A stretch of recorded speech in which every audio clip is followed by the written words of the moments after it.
आज गृहस्थी जो बने हैं उनके दो लक्ष्य रह गए। क्या? धन कमाना और तन में लगाना। धन कमाते कमाते मर जाना और फिर नरक में जाके सड़ना, दुर्गति करवाना। जबकि इंसान का ये धर्म नहीं है। इंसान भगवान ने इसलिए बनाया, कर्म के साथ साथ, तन के साथ साथ, तन में आत्मा का कल्याण कर ले। ये मनुष्य जीवन प्राप्त होने की सबसे बड़ी उपलब्धि है। हमने इंसान का जन्म लिया है और हम इस शरीर को दोबारा फिर से प्राप्त करें तो हमसे बड़ा कोई मूर्ख नहीं हो सकता। वसुदेव भगवान को देखते थे कि प्रणाम करने आ रहे हैं, तो वसुदेव को ज्ञान हुआ ये तो ब्रह्म है, परमेश्वर है, नारायण है, इनसे मैं प्रणाम लेता हूँ।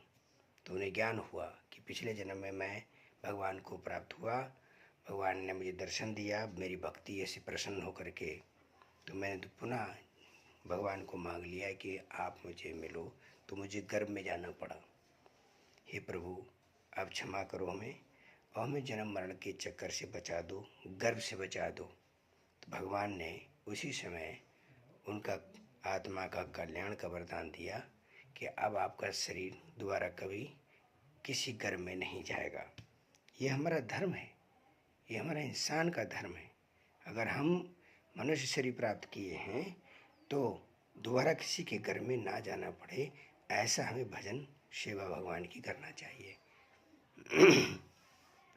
पर आज देखते हैं 2, 4, 6 बच्चे पैदा कर लेते हैं, तब भी वही वासना और कामनाएं वैसी भरी पड़ी। प्रेम धर्म है, पवित्र है, प्रेम ही भगवान ने बनाया है, प्रेम करना चाहिए। लेकिन हर समय वासना और कामना की पूर्ति करना, ये भी तो भगवान का बनाया नियम तोड़ता है। आप स्त्री से केवल वासना की कामना की पूर्ति में लगे रहते हो, उसे अच्छे कपड़े नहीं दे सकते, उसे अच्छा भोजन नहीं दे सकते, उसके रहने के लिए घर नहीं दे सकते हो, केवल वासना पूर्ति होती रहे, ऐसा पति होता है? तो हमसे पत्नी ने पूछा था, क्या गुरुजी ये सही है, ये पति का धर्म है? मैंने कहा बिल्कुल नहीं। तुम्हारे लिए अगर अच्छा भोजन दे पा रहा है, बोले इसमें व्यवस्था पूरी नहीं हो पाती। सही, अच्छा वस्त्र अच्छे मिल जाते हैं, बोले ये व्यवस्था पूरी नहीं हो पाती। फिर रहने की व्यवस्था भी अच्छी पूरी नहीं है, तो फिर है क्या? बस वो शरीर की वासना पूर्ति है, बस और कुछ नहीं है। ये सभी मूर्ख हैं, अज्ञानी है, अधम है, धरती की पनौती बता रहा हूँ। मनुष्य होने के लिए कलंक है ये। जो शरीर वासना में अंधा हो जाए, पहले आप रहना खाना पीना हर चीज़ शुद्ध करो, अपना घर रोटी कपड़ा मकान सबकी व्यवस्था अच्छी रखो।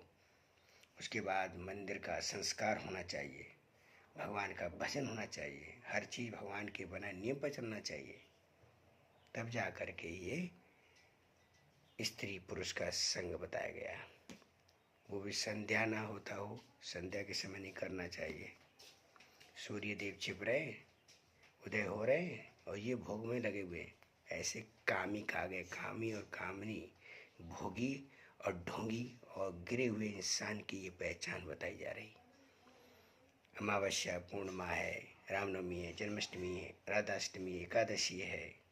ऐसे पवित्र दिनों पर भी वासना और कामना की भुखारी नवरात्रि में भी तब भोग करने के लिए पहुंच गए अपनी पत्नियों के पास। ऐसे कामी नीच गिरे हुए होते हैं। इसलिए शास्त्र कहते वैसा कर्म करें। जय सिया राम।